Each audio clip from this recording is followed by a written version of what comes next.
शिव बाबा और ब्रह्मा बाबा का रिश्ता।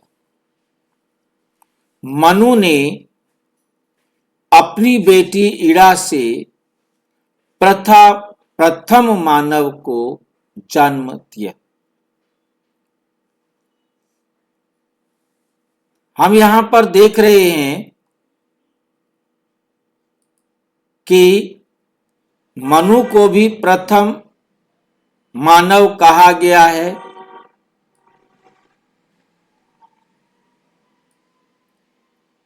और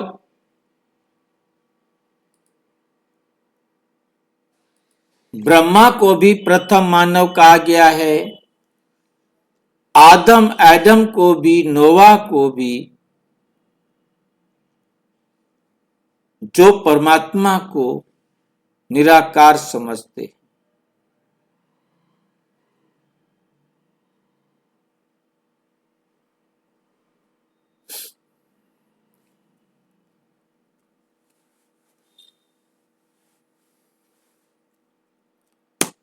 मनु ने अपनी बेटी इड़ा से प्रथम मानव का जन्म दिया। पौराणिक कहानी और आध्यात्मिक रहस्य क्या है? मनु ने अपनी बेटी इड़ा से प्रथम मानव को जन्म दिया, क्यों? प्रथम मानव की उत्पत्ति का रहस्य। सनातन परंपरा में मनु को प्रथम मानव या सृष्टि के आदि पुरुष के रूप में जाना जाता है।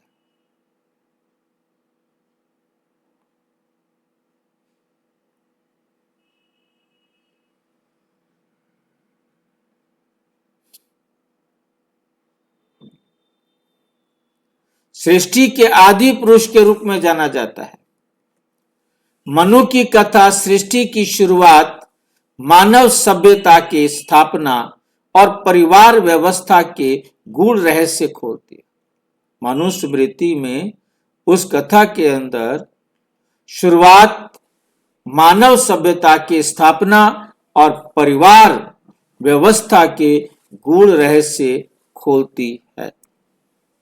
मनु, इड़ा व श्रुति, कथा व प्रतीक।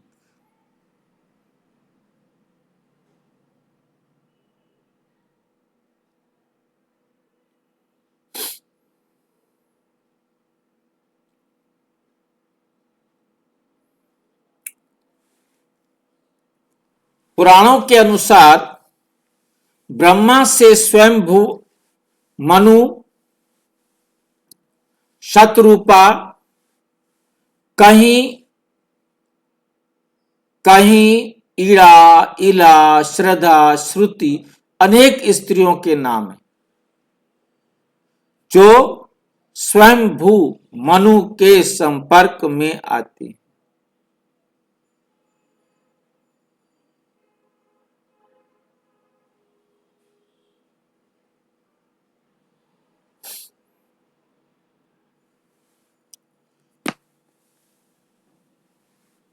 अनेक नाम मिलते हैं, मतलब इला बे, इड़ा बे, क्योंकि जैसा जैसा जिसको लगा उसने नाम दे दिया।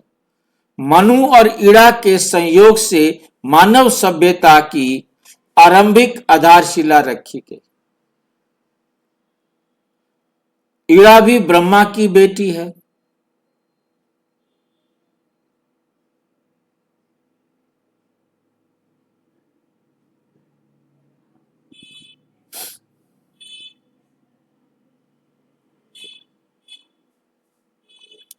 इसलिए मनु को प्रथम पुरुष और इड़ा को प्रथम स्त्री या कभी पुत्री के रूप में व्याख्यायित माना जाता है, वर्णन किया गया है।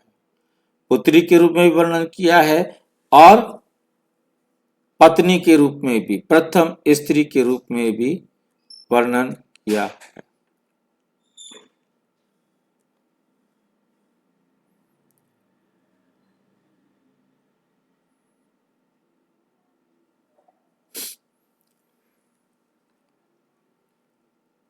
उदाहरण, जैसे बीज और भूमि का संगम होता है, वृक्ष की उत्पत्ति होती है।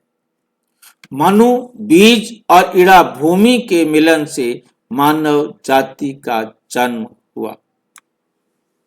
क्यों आवश्यक था यह संयोग? सृष्टि विस्तार के लिए ब्रह्मा ने मनु के साथ एक नारी शक्ति की भी रचना की, ताकि प्रजनन और जीवन चक्र का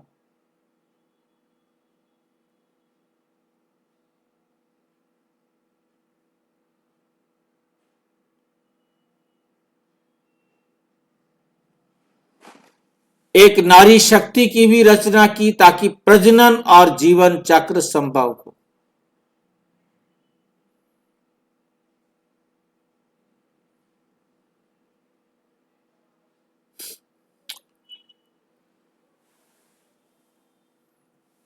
इड़ा से संतान उत्पन्न करने का तात्पर्य सृष्टि में स्त्री पुरुष के सहयोग से नई चेतना, समाज और सभ्यता को जन्म देना।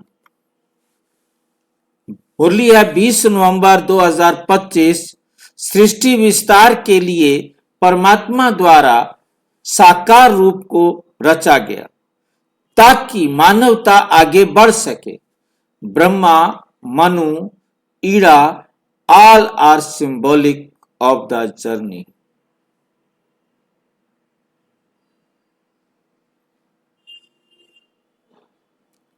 Brahma, Manu, Ida all are symbolic of the journey. इस यात्रा के ये सिंबॉलिक नाम है।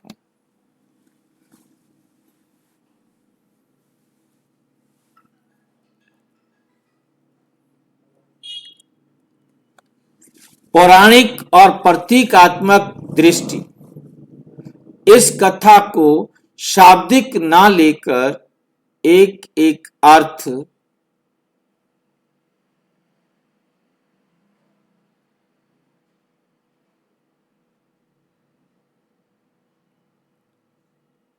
इस कथा को शाब्दिक ना लेकर उसके भीतर छिपे गहरे अर्थों को समझना चाहिए।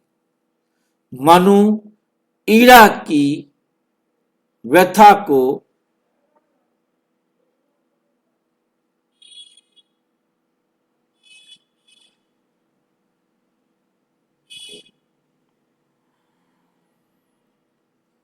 गहरे अर्थों को समझना चाहिए।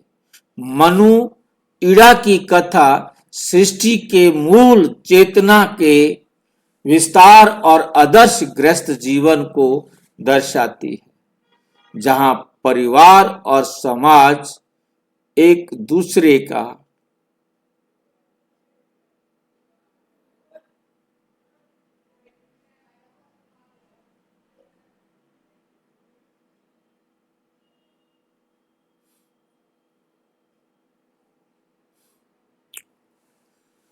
जहां परिवार विस्तार और आदर्श गृहस्थ जीवन को दर्शाती है, जहां परिवार और समाज का जन्म हुआ।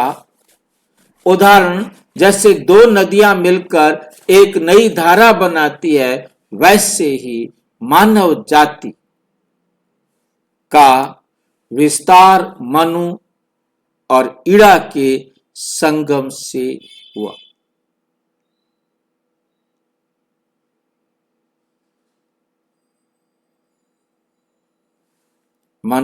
विस्तार मनु ईड़ा का संगम से हुआ। मतभेद व विविध कथाएं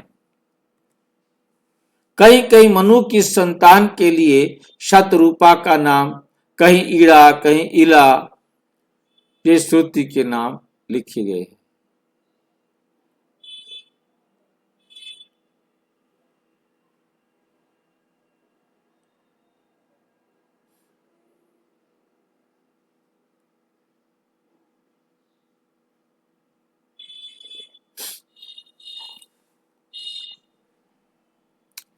कहीं कहीं मनु की संतान के लिए शतरूपा का नाम भी है, कहीं ईड़ा का, कहीं इला का।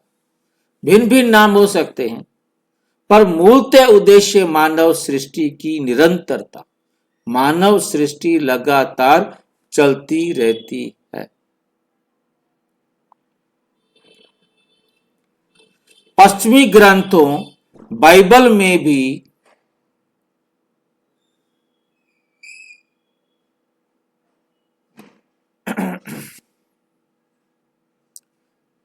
प्रथम पुरुष आदम और प्रथम स्त्री ईव या हुआ की कथा के आशय मिलते जुलते। निष्कर्ष एवं मुख्य संदेश मनु ईड़ा इला कथा का मुख्य उद्देश्य मानवता का राज्य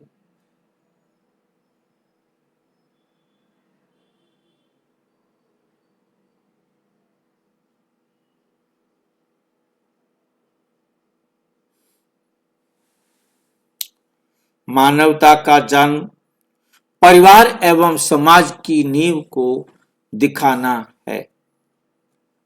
ये केवल जैविक सृष्टि ना होने कारण होकर चेतना व मूल्यों के विकास की स्थापना का प्रतीक है।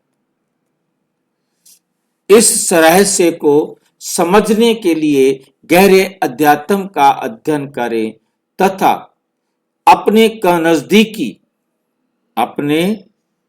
नजदीकी ब्रह्मा कुमारी सेवा केंद्र से संपर्क करें। मुख्य प्रश्न उत्तर है, मनु ने ईड़ा से प्रथम मानव को क्यों जन्म दिया? मनु ने ईड़ा से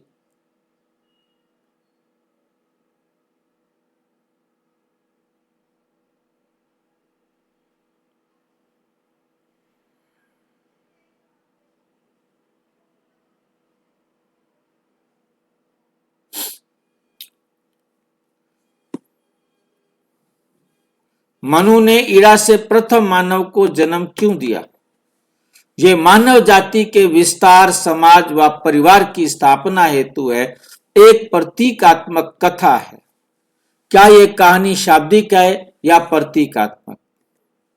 ये कथा मुख्यतः प्रतीकों व आध्यात्मिक अर्थों में समझी जाती है।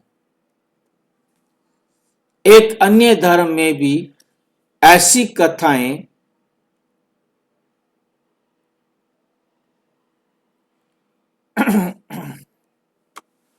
हाँ, बाइबल में आदम ईव की कथा भी इसी प्रकार मानवता की उत्पत्ति दर्शाती है। अच्छा, ओम शांति।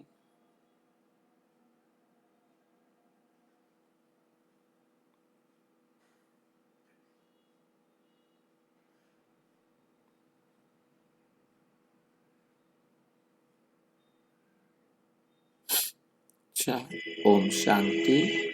और विस्तार से जानने के लिए प्रजापिता ब्रह्मा कुमारी ईश्वरीय विश्वविद्यालय के किसी भी सेवा केंद्र पर संपर्क करें और यदि कोई प्रश्न है तो 9213106986 पर आरटीआई करें, टेलीग्राम करें 9650692270 पर केवल व्हाट्सएप करें, फोन नहीं। ओम शांति। ओम शांति।